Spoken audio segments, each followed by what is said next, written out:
I think people come here because they know I'm going to level with them. I'm not going to blow smoke or sunshine. So let me level with my audience. Looks like Pete Hegseth, 13 years on Fox and Friends, weekend desk and hair and makeup, wholly obscenely unqualified to run an organization the size of the Pentagon, a right-wing Christian nationalist who was banned from even being at the Biden inauguration 4 years ago because of beliefs that he may be with right-wing militia. He should not be the head of our Pentagon. I believe he's going to come out of the confirmation hearing, come out of committee, and go to a floor vote of the full United States Senate and be confirmed as our Pentagon chief. This is not because I want it. I'm going to go into the details of why he's unqualified, obscenely unqualified, but because I am looking at the confirmation process, and particularly Joni Ernst. I said months ago, watch Joni Ernst. If MAGA gets to her, he's going to get the Pentagon seat. If she holds strong as a admitted sexual assault victim, as a lieutenant colonel in the military, and she properly evaluates Pete Hegseth, he shouldn't be anywhere near the Pentagon. But she's folded, right?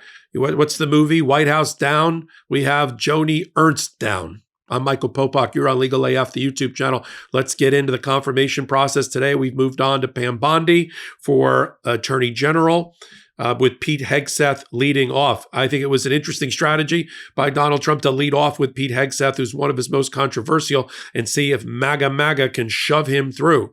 In the streets, he had a couple of hundred Navy SEALs or former veterans with flags trying to campaign for Pete Hegseth. My problem with Pete Hegseth is not that he's a Republican. My problem with Pete Hegseth is everything about his body of work says that he shouldn't get anywhere near the Pentagon, $3 billion budget, and 2 or 3 million service people. What has he done? He was a major in, I don't know, it was a National Guard or a Marine unit.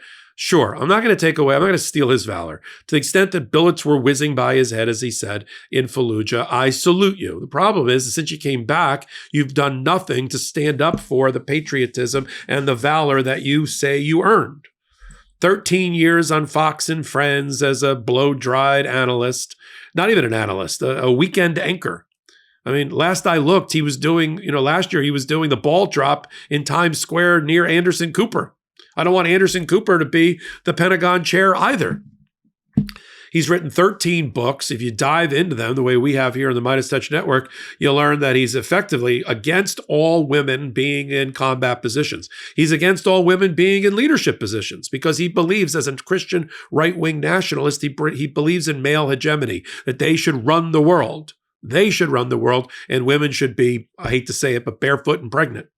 That is sort of their view. He's covered with tattoos. I don't care about his ink, what it stands for. I care about what it stands for. And most of what he's calling for is an American crusade to have the U.S. military, this is from his writing, not mine, to have the U.S. military go after Democrats and liberals and others that he finds offensive in a civil war that he not only is predicting, but he wants and will foment. Is that the guy you want with his finger near the nuclear button? That? And the Democrats should have done, I think Elizabeth Warren did a decent job in cross-examination. Tammy Duckworth, who lost both of her legs and part of her arm as a lieutenant colonel as an Air Force, as a helicopter pilot in the Marines, I think she did a very good job. I think Jack Reed did a decent job. But at the end of the day, you got to be tougher. You got to go after him like I'm going after him right now, as if he were in front of me. That's the problem. We have a lot of weak-kneed, even Democrats who aren't ready to stand opposed on the battlefield that's necessary to stop confirmations like this. Joni Ernst folded. She's done. It's as to paraphrase The Godfather, it was Ernst all along. If anybody was going to stop him, it would have to be her. Now, I thought there was a decent shot. She'd been passed over for 3 white men in the senior leadership positions in the Senate by her fellow Republicans. She was passed over for the Pentagon seat that she desperately wanted. She was given as like a booby consolation prize. She was given she'll be the head of the Department of Government Efficiency Liaison Senate seat. That's not even a thing. It's a phony committee attached to a non-existent government department. That's what she got. But then MAGA went to work on Joni. And Joni doesn't want to lose her seat. Let's be frank. You know, you got Leonard Leo and the Heritage Foundation spending millions of dollars on an ad campaign to support Pete Hegseth. You got Donald Trump out there supporting Pete Hegseth, you know, who was probably a month ago 50-50. You got, you know, the Swift boaters and the veterans to take to the streets for him. And they've been bashing the crap out of Joni Hegseth on social media, both the trolls from Russia, China, and Iran, and Americans working together collaboratively to try to take down Joni Ernst and tell her that there's going to be retribution against her in a primary challenge if she doesn't support Trump's obscenely unqualified pick. Why is he so unqualified in my view? Not because he was a Fox and Friends weekend anchor for as a celebrity, although I don't think that prepares you to run the Pentagon. How about the only two things he's ever run in his life? They ran him out of town. He mismanaged two veterans groups, and they basically fired him. That's the reporting. That's the allegations against him. Public intoxication, sexual misconduct, infidelity in the marriage, cheating on two wives, a child out of wedlock, a rape allegation that he had to settle out of court in Washington, other allegations of sexual misconduct, an incomplete FBI report. How is this guy qualified? Why? Because he looks great in a suit? Because Donald Trump has a weird fascination and affect for men who are good looking? Because he looks like he's from Central Casting? Great. This isn't a movie. This is my national security. And to have him combined with Tulsi Gabbard as the head of the national intelligence apparatus, you think we're safer today? I love this golden era is going to be reestablished by having a guy with dust on his boots who was in Fallujah. That doesn't prepare him to run the Pentagon. How about a former general? How about a former admiral? How about a former defense contractor? How about somebody that it can manage an amazingly complicated federal department, bigger than some countries? What about his resume and body of work says he's qualified to do that? Absolutely nothing. And yet, you've got Joni Ernst now. You can tell they got to her. She's announcing, I've gotten right with Pete Hegseth. I think that it'll be a good thing for the military to have somebody that served in the military representing them as a warrior. That's my problem. He's a warrior. He's covered in tattoos that want a crusade, that want the apocalypse to return to the world, right? To reinstall Israel. You know, this is Christian right nationalism. There's a reason that the National Guard barred him from being in the Biden inauguration protective detail because they were afraid he was a plant or that he was an insider for extremists. That's who I want running the Pentagon. Between his attack on women, verbally and physically as alleged, between his being run out of town on a rail for mismanaging and lining his pockets with money, those are the allegations about two prior military veteran organizations.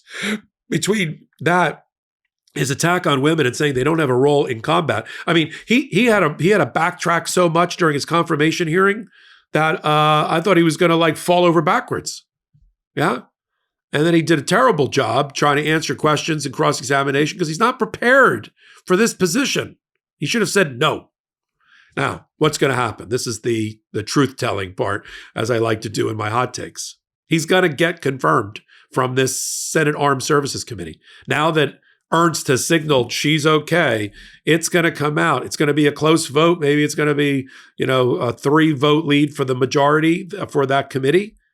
Right? But he's going to get out of committee. And that's how our advice and consent confirmation process works. He gets out of committee, which he's going to get out of committee. He goes to a floor vote of the Senate. The Senate's controlled by MAGA by a +5 vote.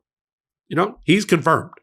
He's confirmed. And now we're moved on to Pam Bondi for Attorney General, who's spending a considerable amount of her time today defending how she can go from advocate, election denier for Donald Trump, who says she's going to, go after and lock up people, to now she's going to preside over the quote-unquote golden era of the Department of Justice, and she's going to eliminate weaponization. Where was the weaponization during the Biden administration and Merrick Garland? Where? That owly little judge was weaponizing the Department of Justice. When? When he assigned Republicans to investigate Joe Biden as a special counsel, when he put a special counsel to investigate and prosecute and convict Hunter Biden, when he sent, when there was a special counsel or a prosecutor who convicted Menendez, who is a Democrat, a senator from New Jersey, when they indicted the Democratic mayor for the city of New York, Mayor Adams. Where's the weaponization? When Donald Trump refused to turn over top secret classified documents that he held onto as his own at Mar-a-Lago, and they had to, as a last resort, use a search warrant, that was weaponization. That was criminal conduct by Donald Trump. You know, his attempt to use the apparatus of power and his position as president to cling to power and avoid the peaceful transfer. That's not weaponization. That's the crimes of Donald Trump. He's an insurrectionist. States have said so. So we'll continue to follow right here. I'll be frank and candid with you, both here on Legal AF, the YouTube channel, and on the Popok Live I'm doing on Tuesday nights, a new podcast and video YouTube show on Midas Touch Network, 8 p.m. Eastern time. We got about 500,000 now following that show every week. Appreciate you being part of that audience and growing that pro-democracy group. And here, hit the button, help us get to our 500,000 free subscriber number in the next month or so. We're going to do it with your help. I really appreciate everything you've done there. And then we've got the original Legal AF, the YouTube and podcast on the Midas Touch Network. So until my next Legal AF contribution, I'm Michael Popok. In collaboration with the Midas Touch Network, we just launched the Legal AF YouTube channel. Help us build this pro-democracy channel where I'll be curating the top stories at the intersection of law and politics. Go to YouTube now and free subscribe at Legal AF MTN. That's at Legal AF MTN.